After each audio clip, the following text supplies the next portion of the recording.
اور ان کا مقصد بھی ملک کو ڈیولپ کرنا نہیں بلکہ صرف اور صرف اس جگہ کے ریسورسز پہ قبضہ جمائے رکھنا ہے۔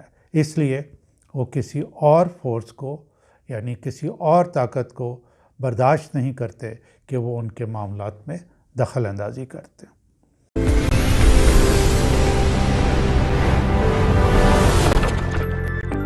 السلام علیکم، آپ خالد اقبال یوٹیوب چینل دیکھ رہے ہیں۔ ناظرین، آج میں بات کروں گا کہ افواج پاکستان کا سول معاملات میں جو رول ہے یا دخل اندازی جس کو ہمارے پولیٹیشنز کہتے ہیں اس کے بارے میں بات کروں گا، اور آپ نے یہ کرنا ہے کہ بالکل لائن کے سینٹر میں کھڑے ہو کے یہ ویڈیو سننی ہے، نہ اس طرف کے خیالات اور نہ اس طرف کے خیالات، اور بالکل حقیقت کو سامنے رکھ کے اس کو غور سے سننا ہے کہ میں کیا کہنے کی کوشش کر رہا ہوں اور عوام کے انٹرسٹ میں کیا ہے اور پھر وطن عزیز کے انٹرسٹ میں کیا ہے۔ ناظرین، پاکستان میں اپنی ہی فوج کے خلاف ہر وقت مختلف طریقوں سے پروپیگنڈا جاری رہتا ہے۔ یہ اتفاق سمجھے، الیکٹرانک میڈیا جو اس وقت بہت اہمیت اختیار کر چکا ہے، یہ ایک فوجی جنرل پرویز مشرف کا بیبی ہے۔ ان کا کیا خیال تھا، یہ 1 to 1 ملاقات میں مجھے معلوم ہوا کہ الیکٹرانک میڈیا پاکستان کی ترقی میں بہت اہم کردار ادا کر سکتا ہے اور یہ دشمن کے خلاف ایک زبردست ٹول ہوگا۔ دوسرا، لوگوں کو اپنے خیالات کے اظہار کا موقع ملے گا اور جو بھی مختلف طریقوں سے اگریشن ان کے اندر ہوگی وہ نکل جایا کرے گی اور اس سے معاشرے میں ٹھہراؤ پیدا ہوگا۔ موبائل ٹیکنالوجی کی ایڈوانسمنٹ کی وجہ سے سوشل میڈیا بہت تیزی سے پھیلا۔ ہم نے نہ اسے ایجوکیشن کے لیے استعمال کیا، نہ اسے اپنی ڈیولپمنٹ کے لیے استعمال کیا اور نہ اپنے ازلی دشمن کے خلاف۔ البتہ دشمنوں نے انتہائی مہارت، عقل مندی اور پروفیشنلزم کی وجہ سے ہمارے خلاف اس سوشل میڈیا کو بہت اچھے طریقے سے استعمال کیا اور کر رہے ہیں۔ یہ پروپیگنڈا کوورڈ اور اوورڈ یعنی خفیہ اور ظاہری طریقوں سے مختلف سورسز کے ذریعے بہت زیادہ ریسورسز استعمال کر کے کیا جاتا ہے۔ اس میڈیا کے ذریعے اندرون ملک اور بیرون ملک سے اپنے ہی ملک کے خلاف لوگ پروپیگنڈا کر رہے ہیں۔ ناظرین، اس ایک فیکٹر کو حقیقت پسندانہ طریقے سے سمجھتے ہیں اور اس کا جائزہ لیتے ہیں کہ فوج کو کس حد تک سول معاملات میں دخل اندازی کرنی چاہیے یا کرنے کی اجازت ہونی چاہیے۔ ناظرین، اگر دنیا کے اہم ممالک کا جائزہ لیا جائے تو یہ بات واضح ہوتی ہے کہ کوئی ایک فارمولہ تمام ممالک پہ اپلیکیبل نہیں ہو سکتا یا اپلائی نہیں کیا جا سکتا۔ بہرحال اس سوال کا جواب دینے کے لیے 2 فیکٹرز بہت اہم ہیں۔ پہلا کیا ہے، کسی بھی ملک کی فارم آف گورنمنٹ کیا ہے، یعنی پارلیمانی فارم آف گورنمنٹ ہے، صدارتی نظام ہے، بادشاہت ہے، وغیرہ وغیرہ۔ اور دوسرا جو ہے کہ ہر ملک کے مخصوص حالات کا یہ کرائیٹیریا طے کرنے کی بیس بنے گے کہ افواج پاکستان کو کس حد تک سول معاملات میں رول پلے کرنا چاہیے۔ ہمارا میڈیا اور سول سوسائٹی کا کچھ حصہ اس بات پر زور دیتا ہے کہ فوج کو سول معاملات میں بالکل دخل اندازی نہیں کرنا چاہیے یا ان کا کوئی کردار نہیں ہونا چاہیے۔ ایکڈیمکلی اسپیکنگ میں بھی اسی بات کا حامی ہوں۔ ہماری ریاست کے 3 پلرز یعنی مقننہ، عدلیہ اور بیوروکریسی، اور پھر بیوروکریسی میں سول بیوروکریسی اور ملٹری بیوروکریسی، ان 3 پلرز کا اپنا اپنا دائرہ اختیار ہے، اپنی اپنی ذمہ داریاں ہیں۔ کسی ایک کو دوسرے کے دائرہ اختیار میں دخل اندازی نہیں کرنی چاہیے۔ بہرحال ذمہ داریاں نبھاتے ہوئے ملک کی بہتری کے لیے اور عوام کے مفاد میں اگر کسی دوسری پلر کا تعاون چاہیے تو وہ ضرور اس کو ملنا چاہیے۔ اب سوال یہ ہے کہ ہمارے ملک میں یہ آئیڈیل سچویشن ممکن ہے، یعنی دس از دا کویسچن۔ تو اس کا جواب ہے کہ ہرگز نہیں۔ ہمارے ملک کے اندرونی اور جغرافیائی یعنی جغرافیکل اور ریجنل حالات ایسے ہیں کہ آرمی کی انوالومنٹ کے بغیر ہم زیادہ مشکلات میں پھنس جائیں گے۔ یہ بات میں موجودہ حالات کے تناظر میں کر رہا ہوں۔ حالات بدل جائیں تو میری اسی سوچ کو یا سجیشن کو ریوزٹ بھی کیا جا سکتا ہے۔ آپ ذرا اندرونی حالات دیکھیں کہ ہمارے ملک میں سیاست ایک کاروبار ہے۔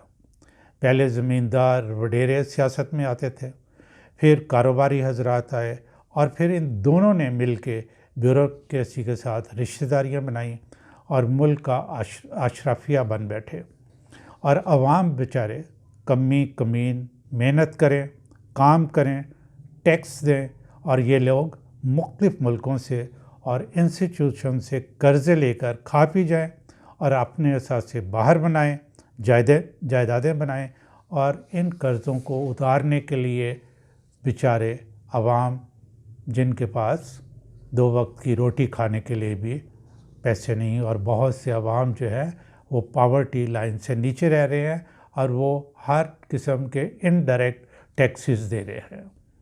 اب بیرونی حالات دیکھیں۔ ایک طرف انڈیا ازلی دشمن، افغانستان کے ساتھ حالات ہمیشہ مشکل میں رہے، اور کس طرح ہم نے یہاں جنگیں لڑی وہ سارا ایک ہسٹری ہے۔ چائنا کے ساتھ اکنامک کوآپریشن کے معاملات اندرونی اور بیرونی حالات کی وجہ سے سست روی کا شکار۔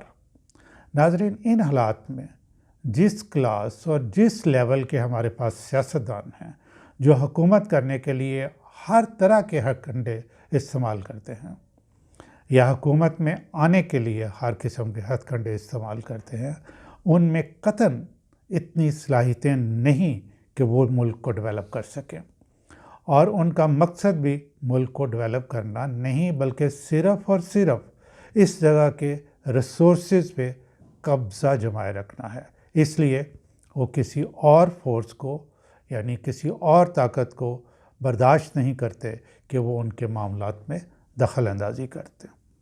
اس صورتحال میں افواج پاکستان جو کہ ایک آرگنائزڈ اور ڈسپلنڈ ادارہ ہے پر بہت زیادہ ذمہ داریاں عائد ہوتی ہیں۔ ملک کی سرحدوں کی حفاظت کرنا، ملک کو ایسے اپرچونسٹ سیاستدانوں سے بچانا۔ اشرافیہ نے میڈیا پر بھی قبضہ کر رکھا ہے اور وہ افواج پاکستان کے خلاف پروپیگنڈا کرنے میں مصروف رہتے ہیں، جس سے پاکستان کو مجموعی طور پر بہت نقصان ہوتا ہے اور عوام پس کر رہ گئے ہیں۔ آپ دیکھتے ہیں کہ امریکہ میں کیا صرف سویلین گورنمنٹ ہی سارے کام چلاتی ہے یا فیصلے کرتی ہے؟ تو اس کا جواب ہے جی نہیں، اہم فیصلے پینٹاگون کرتا ہے۔ وہ اپنے ملک کے اور عوام کے مفادات کو ہر چیز پر فوقیت دیتے ہیں۔ اسرائیل کو دیکھیں، ان کی جو موساد جو ہے وہ تمام معاملات میں اہم رول ادا کرتی ہے، اور وہ انشور کرتے ہیں کہ جس کو بھی ہم نے وزیر اعظم بنانا ہے وہ جو اسرائیل کی ویژن ہے اس کے خلاف کام نہ کرے یا اس سے ڈیویٹ نہ کرے۔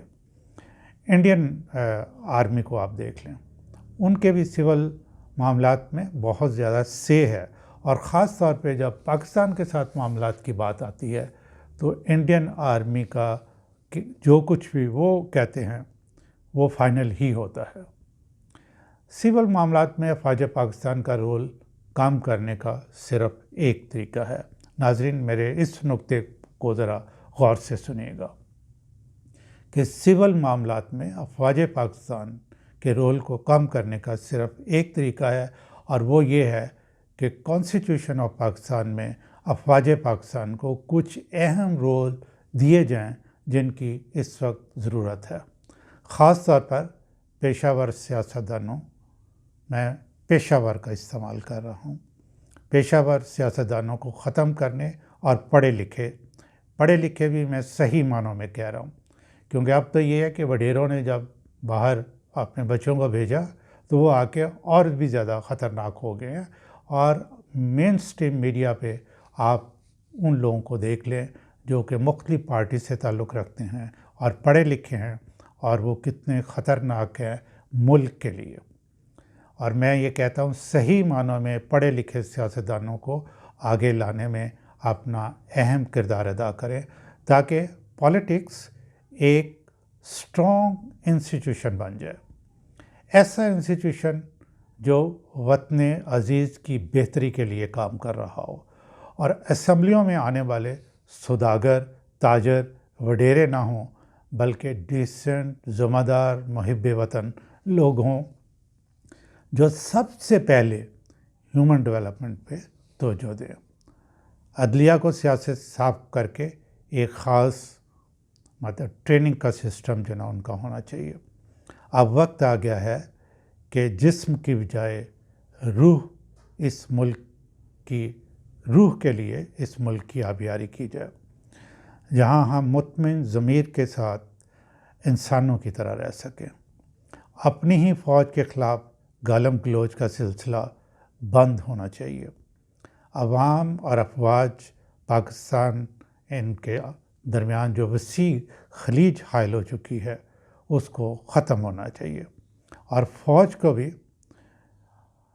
عوام کے وزیر اعظم کو، یعنی عوام کے منتخب کردہ وزیر اعظم کو، ظاہر ہے ان کو جو بھی منتخب ہوتا ہے سارے فوجی بھی اس کو ووٹ دیتے ہیں، ان کو جو وزیر اعظم ہے اس کو حقیقی معنوں میں ملک کا جو ایڈمنسٹریشن کا ہیڈ ہے وہ اس کو سمجھیں اور اس کے سامنے سر تسلیم خم کریں۔